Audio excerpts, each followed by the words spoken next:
Tema 5. Las personas con discapacidad física. Dentro de la discapacidad física encontramos una enorme heterogeneidad, situándose bajo ese término una gran cantidad de alteraciones.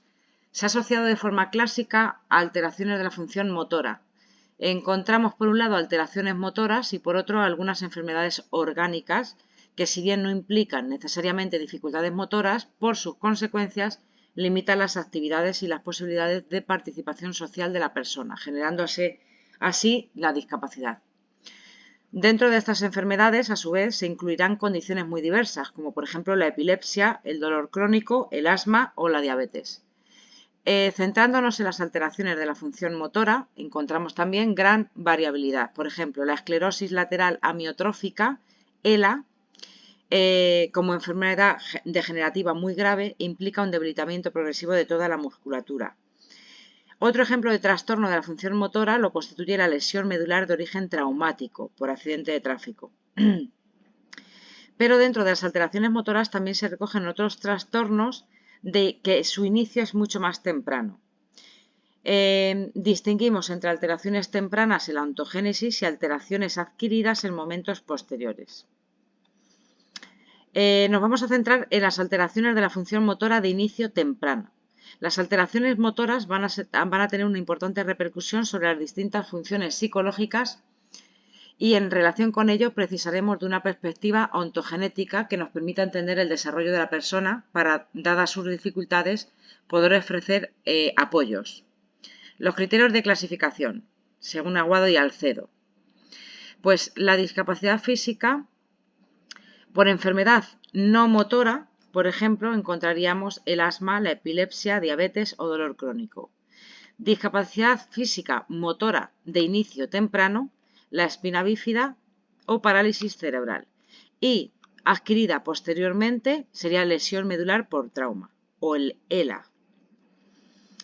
La espina bífida es una alteración del desarrollo neurológico de la médula espinal caracterizada por un cierre incompleto en el canal vertebral durante la gestación, que lleva a que la médula espinal quede sin protección ósea.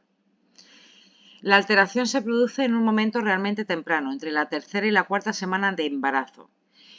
Es la alteración congénita del sistema nervioso central más común, 1 de cada 1000 recién nacidos. También se denomina mielodisplasia y raquisquisis.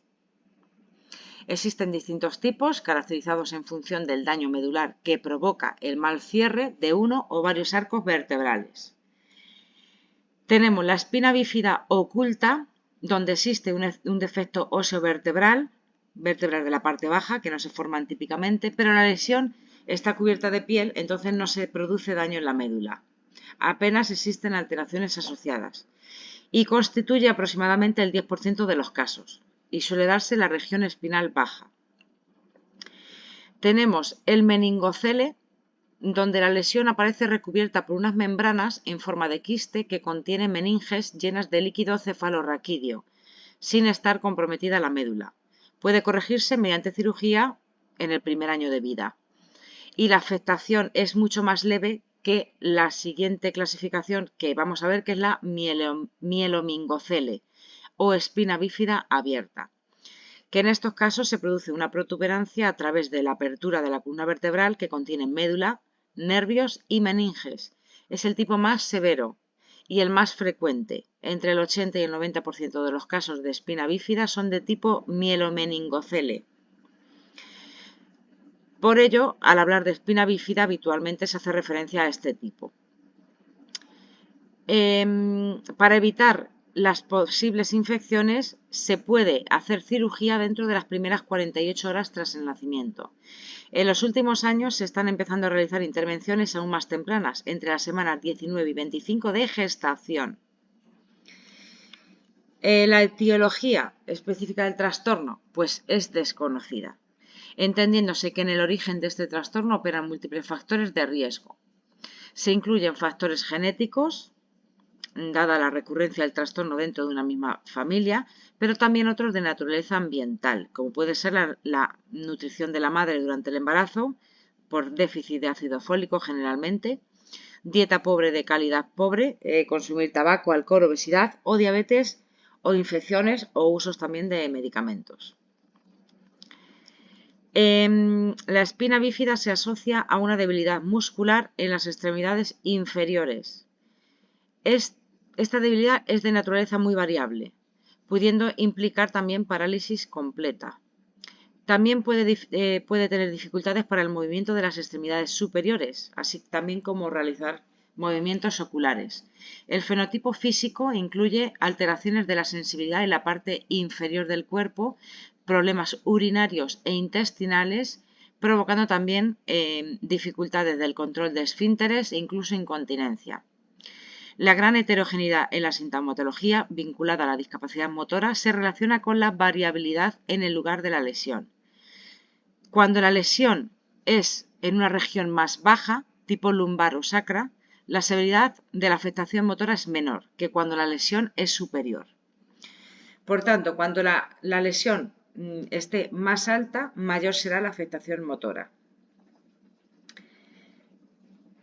También esos mismos casos están asociados a una mayor severidad de la posible alteración cerebral y en conjunto a peores resultados no solo motores sino también cognitivos.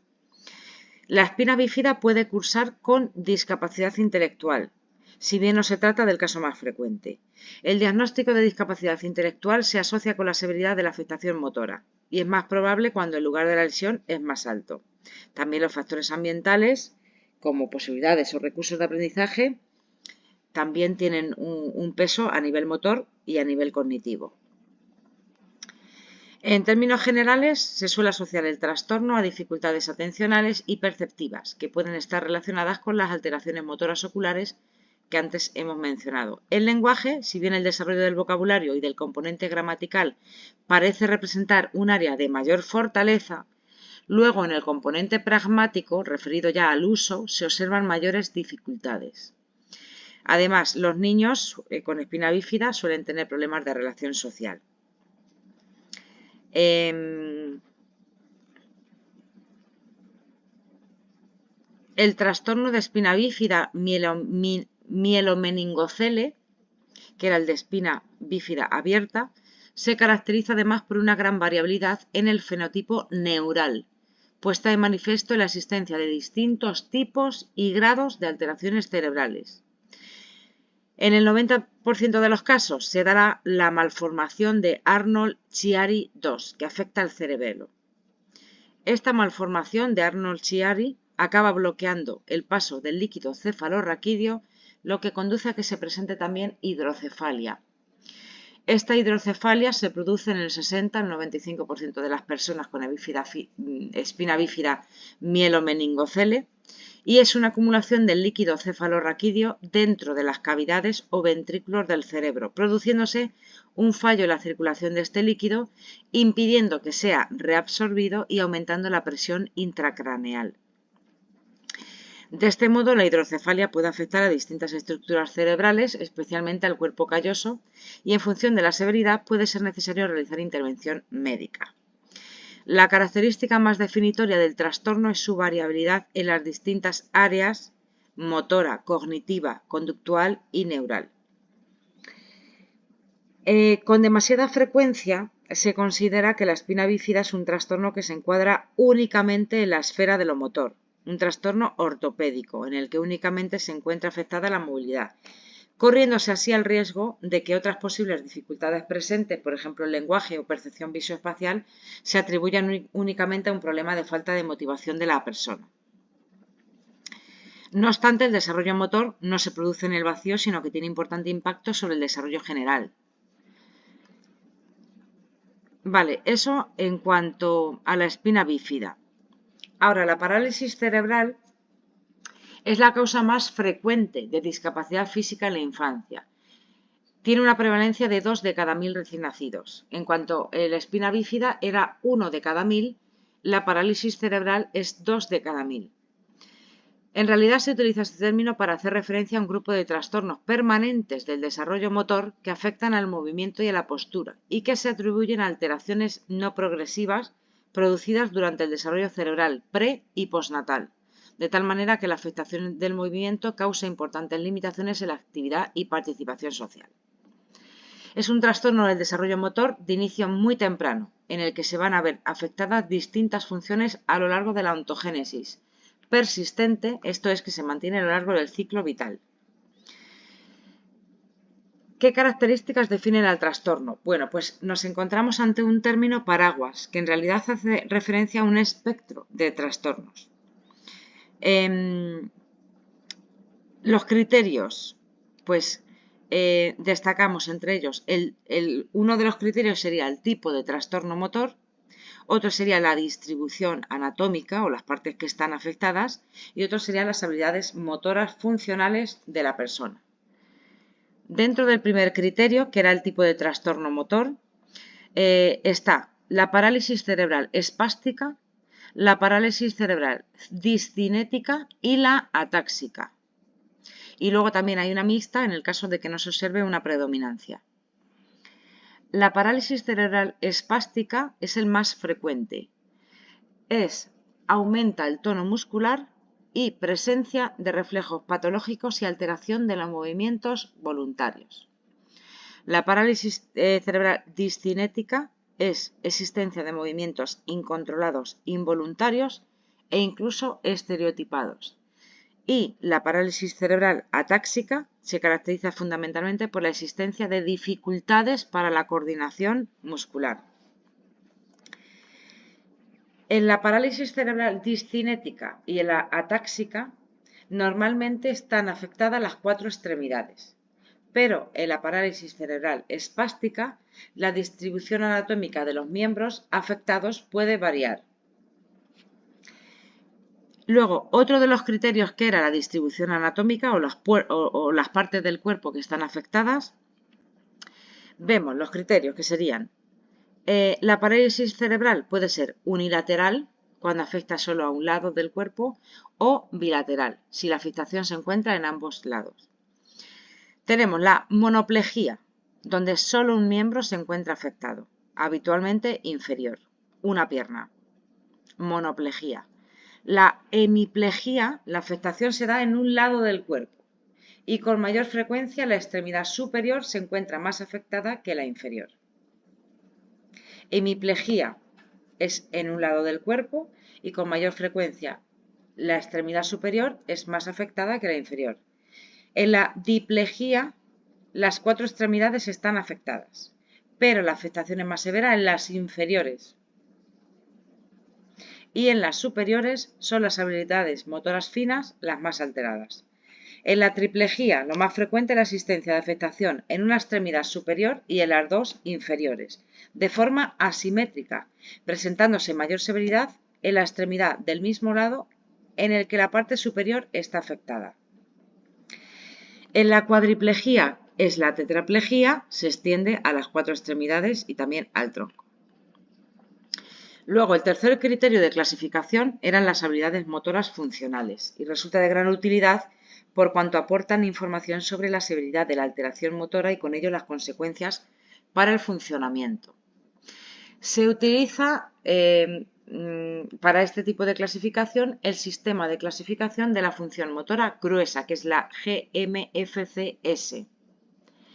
Y se distinguen 5 niveles, donde el quinto nivel es el más severo, que se precisa ya de la silla de ruedas para cualquier desplazamiento. En el 4 se requieren ayudas físicas o propulsadas en la mayor parte de los casos. En el 3 se precisa alguna ayuda manual. En el 2 las dificultades se hacen evidentes a lo mejor al andar largas distancias. Y en el nivel 1 pues la persona puede andar, subir y bajar escaleras, pero tiene más aspectos como el equilibrio y la coordinación que están algo afectados. La etiología. Bueno, pues la etiología de esta parálisis cerebral, pues nos encontramos ante un escenario heterogéneo y complejo. Existen algunos factores que pueden llegar a causar por sí mismos el trastorno, por ejemplo, una falta de oxígeno aguda durante el parto o un desprendimiento de placenta. pero lo más normal es que operen distintos tipos de factores de riesgo. En el 80% de los casos se desconoce la vía causal específica asociada al trastorno. Los factores de riesgo de mayor relevancia, pues prematuridad, infecciones intrauterinas, malformaciones congénitas, complicaciones asociadas a partos múltiples, fiebre durante el parto, crecimiento del feto atípico o infarto cerebral. Además de las dificultades para el movimiento y la postura, las personas con parálisis cerebral pueden presentar otras limitaciones. También se acompaña de dificultades sensoriales, perceptivas, cognitivas y comunicativas, ya sea como consecuencia primaria de la alteración motora o como resultado secundario de una trayectoria de desarrollo en la que la actividad y las posibilidades de participación y funcionamiento se encuentran limitadas. Alrededor del 50% de las personas con parálisis cerebral presentan también discapacidad intelectual. En muchos casos se observan alteraciones en el desarrollo de la comunicación y el lenguaje. Los problemas de comunicación y lenguaje en las personas con parálisis cerebral derivan, en primer lugar, de la alteración motora, al dificultar la articulación del habla, generándose así un trastorno motor que se conoce con el término de disartria. Además, cuanto mayor es la afectación cognitiva, mayor también resulta la probabilidad de que se dé no solo un trastorno del habla de tipo motor, sino también un trastorno del lenguaje. La parálisis cerebral se asocia asimismo a la discapacidad visual y auditiva y que puede cursar también con epilepsia. Estas dificultades pueden tener a su vez un impacto negativo sobre el desarrollo de la comunicación y del lenguaje. Un 25% de las personas con parálisis cerebral no va a poder desarrollar lenguaje oral. Se pueden dar también otro tipo de dificultades, entre ellas se encuentra la presencia de sialorrea, que es exceso o falta de control de saliva. También puede encontrar las dificultades para el control de esfínteres o problemas para la deglución de alimentos. 1 de cada 15 personas requerirá alimentación por sonda, o que 3 de cada 4 sufren de dolor crónico. En este sentido, siendo un trastorno del neurodesarrollo fundamentalmente motor, puede cursar también con algunas de las enfermedades que catalogábamos anteriormente dentro de la llamada discapacidad física.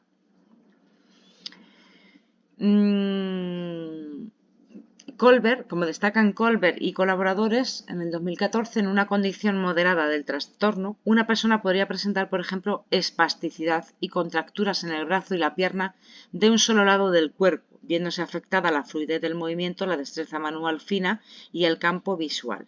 En un extremo mucho más severo, la persona podría presentar tetraplegia con importantes contracturas y dolor, precisando así de grandes apoyos para la movilidad junto con la discapacidad visual e intelectual. Ahora vamos a ver el desarrollo en niños con discapacidad motora desde una visión neuroconstructivista. En el estudio del desarrollo de los niños con trastornos del neurodesarrollo que cursan con alteración motora clara, como espina bífida y parálisis cerebral, pone de manifiesto el papel crucial que tiene el propio cuerpo y la actividad que éste permite de cara al desarrollo cognitivo. Esto es el nivel de organización corporal o embodiment. De acuerdo con la aproximación neuroconstructivista, a dicho nivel de organización de la persona, el desarrollo cognitivo depende en gran medida de las posibilidades de acción y de las experiencias que el cuerpo posibilita en su interacción con el ambiente. Desde esta óptica, la adquisición de nuevas habilidades motoras en el bebé lleva consigo un conjunto de cambios en el modo en el que éste interactúa con los objetos y a su vez en la forma en que las personas de su entorno interactúan con el niño, algo que va a tener un gran impacto sobre el desarrollo cognitivo del niño desde la óptica neuroconstructivista. Así, de acuerdo con dicha aproximación teórica, vamos a reflejar la relevancia y el impacto en cascada que las alteraciones en el desarrollo motor tienen sobre el desarrollo cognitivo y comunicativo. Resulta fundamental atender al desarrollo temprano, tanto por la plasticidad característica de este momento, como por los efectos en cascada que se producen desde el inicio entre los distintos tipos de procesos. En estos niños se ha establecido una relación entre el retraso en la conducta de locomoción autogenerada a través del gateo y el retraso en hitos de su desarrollo cognitivo, más concretamente la adquisición de la permanencia del objeto y la comprensión de conductas de comunicación referencial, con independencia de la edad cronológica de los niños. Estas relaciones se explican atendiendo al hecho de que la experiencia del gateo implica un cambio en los factores ecológicos en los que se desenvuelve el bebé, con una serie de efectos asociados a dicho cambio. Por ejemplo, el movimiento de desplazamiento propio mediante el gateo aumenta el rango de experiencias visuales y supone un escenario de nuevas oportunidades. Serían estos factores los que facilitarían la adquisición de la permanencia del objeto. Por ello, si se produce un retraso en la experiencia de gateo, se reducen las posibilidades de que sucedan estos factores ecológicos, algo que contribuiría al retraso en la adquisición de la permanencia del objeto y que explicaría la relación hallada en los bebés con espina bífida. Además, gatear implica establecer una mayor distancia física con las figuras parentales, algo que lleva consigo una mayor necesidad de comunicación emocional distal referente a los objetos. Así se explica la relación referida entre el retraso en la conducta de gateo y el retraso en la comprensión de las conductas de comunicación referencial. El inicio de la locomoción tiene un gran impacto sobre distintas funciones psicológicas. Esta conducta actuaría como organizadora de procesos que conducirían a niveles más complejos en el desarrollo. Por eso, cuando se observan alteraciones en el desarrollo motor, en general, o en las conductas de locomoción en particular, se pueden ver afectadas esas otras funciones psicológicas vinculadas. Sin embargo, esto no ha de llevarnos a pensar que aquellos niños que tengan dificultades para desplazarse gateando o no gateen, no llegarán a adquirir los hitos a los que hemos hecho referencia. Desde una visión en la que se concede al cuerpo un papel fundamental para el desarrollo, se destaca también algunas características inherentes a la propia ontogénesis, y es la ausencia de necesidad y la equipotencialidad. Es decir, en el desarrollo es posible llegar a resultados similares a través de distintas vías y procesos. Por ello, si una persona no puede llegar a desplazarse, podría utilizar otras vías para alcanzar distintos tipos de hitos cognitivos. En nuestra explicación sobre la relación entre el retraso de la conducta de locomoción a través del gateo y el retraso en la permanencia del objeto, hemos apuntado ya que el movimiento libre y autogenerado impacta sobre las habilidades relacionadas con las representaciones espaciales durante los primeros momentos de la ontogénesis. Es importante considerar que dicho impacto no solo se observa de forma concurrente, o sea, en el mismo momento del desarrollo, sino también en momentos posteriores. Por ejemplo, en la adolescencia, en personas con discapacidad motora, incluyéndose la espina bífida y la parálisis cerebral, todas ellas con el mismo nivel de movilidad y sin discapacidad intelectual, aquellas que tuvieron una menor movilidad en los primeros momentos del desarrollo, son las que obtienen en la adolescencia un peor rendimiento en tareas espaciales relacionadas con acciones dirigidas a una meta visualmente dirigida, por ejemplo, de simulación virtual en el espacio, aun cuando, como hemos mencionado, en este momento del ciclo vital el nivel de movilidad sea el mismo en todos los casos. Este tipo de datos pone manifiesto la necesidad de prestar atención a la dimensión temporal del desarrollo, que eso es el mecanismo de cronotopía. El estudio de Stanton, en el 2002, ilustra cómo la existencia de un retraso en el desarrollo motor puede tener un profundo impacto en cascada sobre el funcionamiento en otros dominios, incluso cuando el déficit inicial se ha podido compensar o superar. A través de las relaciones entre procesos hasta ahora explicadas, podemos ver también la propia visión de sistema en desarrollo tan característica de la aproximación neuroconstructivista que vimos en el tema 1. Es decir, al considerar el impacto de las alteraciones motoras sobre distintos procesos cognitivos y comunicativos, estamos trabajando al mismo tiempo desde una visión de sistema en la que los distintos elementos se encuentran en interacción. Las limitaciones de comunicación y lenguaje en las personas con parálisis cerebral derivan, en primer lugar, de las alteraciones motoras que dificultan la articulación del habla. Además, es importante considerar cómo desde los momentos más tempranos del desarrollo, las alteraciones motoras pueden afectar negativamente no solo a la producción oral, sino también a otras vías posibles de comunicación, como expresión facial o gestos comunicativos. En este sentido, tanto los sonidos producidos como los movimientos asociados a otras conductas comunicativas pueden presentar características atípicas y además ser inconsistentes, algo que dificulta el que los padres puedan entenderlas. Como consecuencia de esto, los intercambios comunicativos se tornan pobres y fundamentalmente iniciados por los padres de una manera directiva. El estilo directivo de los padres en las conversaciones con los hijos se da incluso en el caso de niños que presentan un habla más inteligible y que no tienen discapacidad intelectual, de lo que se concluye que las expectativas de los padres de niños con discapacidad motora en relación con la iniciativa comunicativa de sus hijos son bajas. Se espera así que cuanto menores sean estas expectativas, mayor sea la directividad de los padres en sus intercambios con el hijo. El impacto del estilo de interacción parental sobre el desarrollo comunicativo de la persona con parálisis cerebral nos debe hacer recordar la relevancia del contexto de desarrollo social, como el nivel de organización propio y la explicación del funcionamiento de la persona con un trastorno del desarrollo, que es el ensocialment.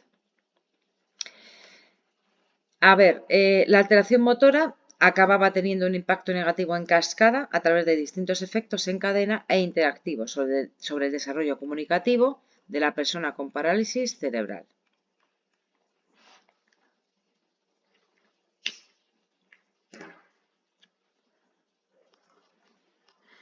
¿Cómo se evalúa psicológicamente con espina bífida, en personas con espina bífida o con parálisis cerebral? Bueno, pues en primer lugar tenemos que analizar cuáles son las áreas prioritarias de evaluación. Por las características de la persona con este tipo de discapacidad, aunque resulte evidente, hemos de destacar la relevancia de realizar una adecuada evaluación del desarrollo motor. Las habilidades sociocomunicativas, lingüísticas y cognitivas pueden presentar alteración. También pueden presentar alteración la conducta adaptativa. Por tanto, como áreas prioritarias de evaluación, hemos de destacar el desarrollo motor, el desarrollo sociocomunicativo, desarrollo lingüístico, cognitivo y la conducta adaptativa. Por ello, remitimos al estudiante a dicho tema para la consideración en algunos aspectos de la evaluación comunicativa. Bueno, en todos los casos resulta fundamental realizar una serie de consideraciones en relación con la evaluación de las personas con discapacidad motora.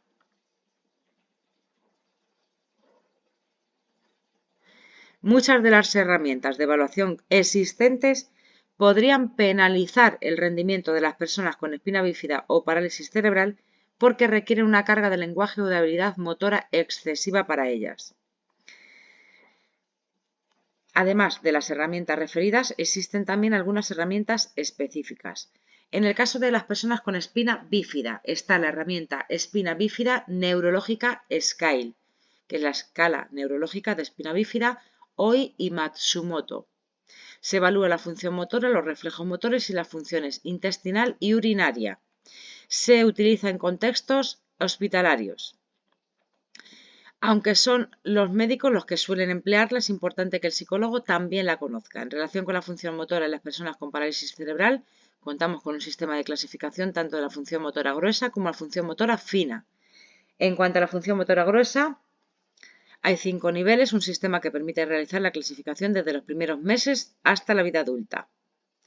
Existe un sistema de clasificación similar para la función motora manual, que es el sistema de clasificación de la habilidad manual, MAX. 5 niveles de clasificación. En el sistema de clasificación de comunicación funcional para personas con parálisis cerebral, CFCS, también 5 niveles. Depende de la eficacia de la persona como emisor y receptor de información. Además, se considera la vía a través de la cual se lleva a cabo la comunicación, por ejemplo, mediante habla, signos o mediante sistemas alternativos. Entonces, habíamos dicho que la evaluación sería, en personas con espina bífida, la escala neurológica de espina bífida de Oi y Matsumoto, sistema de clasificación similar para la función motora manual, que es el sistema de clasificación de habilidad manual MAX, y el sistema de clasificación de comunicación funcional para personas con parálisis cerebral, CFCS.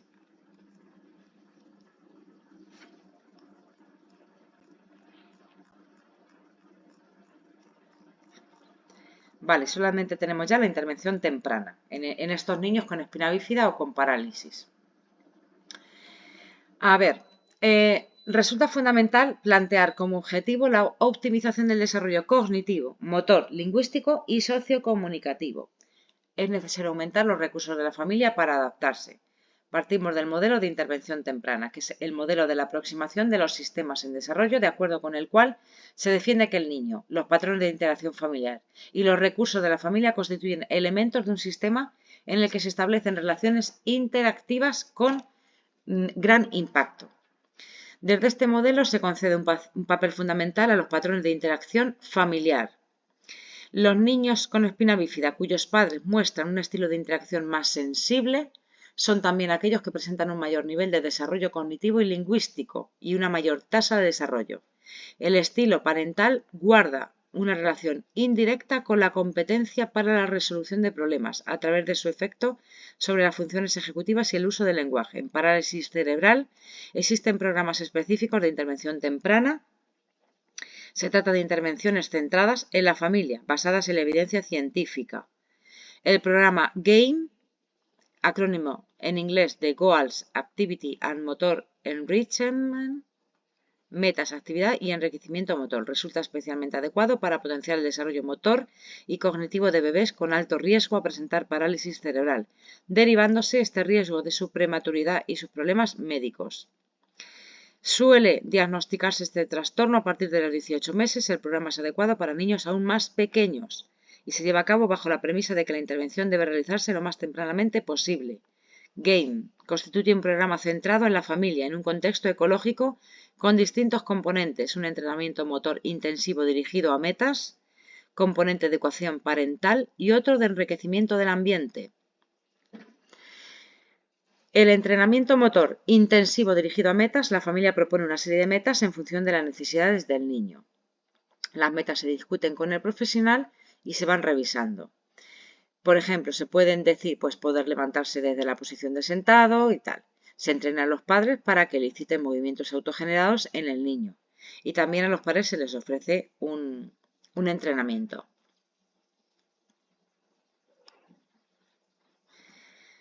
El tercer componente, que está referido al enriquecimiento del ambiente, pues se asesora a la familia en el diseño en la casa de actividades optimizadoras del desarrollo del niño.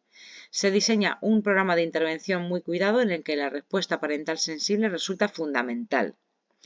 Y nos centramos aquí en la comunicación y el lenguaje, que es el método Hanen. No se trata de un método específico para la parálisis cerebral, sino que representa un modelo para el trabajo en distintos trastornos. Método Hanen. Se enseña a los padres a estructurar las rutinas cotidianas de forma adecuada al nivel de desarrollo comunicativo del niño. Se enseña a los padres a responder de forma sensible a las conductas comunicativas de los hijos.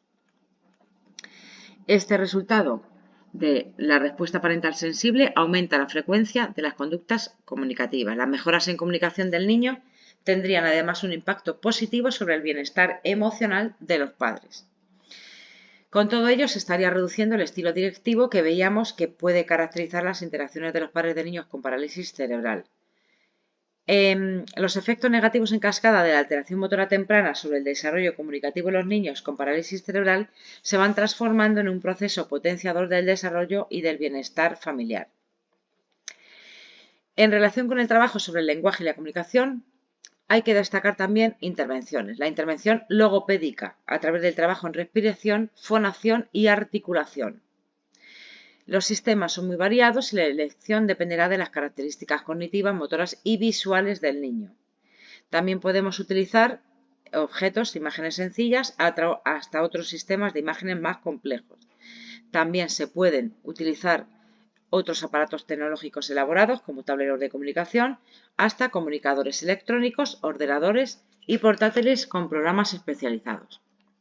Y hasta aquí terminamos el tema 5 de discapacidad física, donde veíamos que se hablaba especialmente de la espina bífida, que también se denomina mielodisplasia y raquisquisis, donde hay distintos tipos, como espina bífida oculta, donde apenas hay alteración, meningocele, que es más leve, y mielomeningocele, que es espina bífida abierta, que es el más severo. Vemos también que depende dónde está el lugar de la lesión, si es en una región más baja, la severidad de la afectación es menor que cuando la lesión es en la parte más alta. Vemos también que se ve afectado el tema de nivel cognitivo. Vemos que también cursan a través del fenotipo neural, también hay un grado de alteraciones cerebrales, por ejemplo la malformación de Arnold-Chiari, que produce también hidrocefalia. Y la característica más definitoria, decíamos que era su variabilidad en las distintas áreas como motora, cognitiva, conductual y neural. Luego veíamos la parálisis cerebral, que era la más frecuente, 2 de cada 1000 recién nacidos. Había distintos tipos, parálisis cerebral espástica, donde presencia reflejos patológicos y alteración de movimientos voluntarios y aumento del tono muscular. Discinética, movimientos incontrolados, involuntarios e incluso estereotipados. Y la táxica, dificultades en la coordinación muscular. Veíamos que podían ser unilateral solamente en un lado del cuerpo o bilateral en los dos lados. En la monoplejía solo un miembro se encontraba afectado, habitualmente inferior. Hemiplejía se da en un lado del cuerpo, con mayor frecuencia en la extremidad superior. Diplejía, las 4 extremidades están afectadas. Triplejía, en la existencia de afectación en una extremidad superior y las 2 inferiores. Y la tetraplejía en las 4. La etiología, pues escenario heterogéneo y complejo. Factores de riesgo, pues falta de oxígeno, desprendimiento de placenta, prematuridad, infección intrauterina, malformación congénita. Hay 5 niveles de clasificación, donde el 5 es el más severo. También tienen problemas de comunicación y lenguaje, como el término de disartria. Es un trastorno motor que se conoce como el término de disartria, donde hay una alteración motora, como la articulación del habla. También puede presentar sialorrea, que es exceso o falta de control de saliva, o dificultades para el control de esfínteres o deglución de alimentos. Vemos que también la organización corporal o embodiment también tiene un gran impacto a nivel del desarrollo. Y bueno, siempre hay que tener presente el mecanismo de cronotopía, que es atender a la dimensión temporal del desarrollo. Para evaluarlo, habíamos visto que estaba la escala neurológica de espina bífida, estaba el sistema de clasificación de la habilidad manual y el sistema de clasificación de comunicación funcional para personas con parálisis cerebral, que el programa GAME era un programa de intervención temprana en niños. Y bueno, pues que este programa también lo que hace es que se les entrena a los padres también. Y luego hay un método Hanen, que no se trata de un método específico para la parálisis cerebral, sino que representa un modelo para el trabajo en distintos trastornos. Entonces, ese método Hanen se enseña a los padres a estructurar unas rutinas cotidianas de forma adecuada al nivel del desarrollo del niño. Y hasta aquí hemos terminado el tema 5.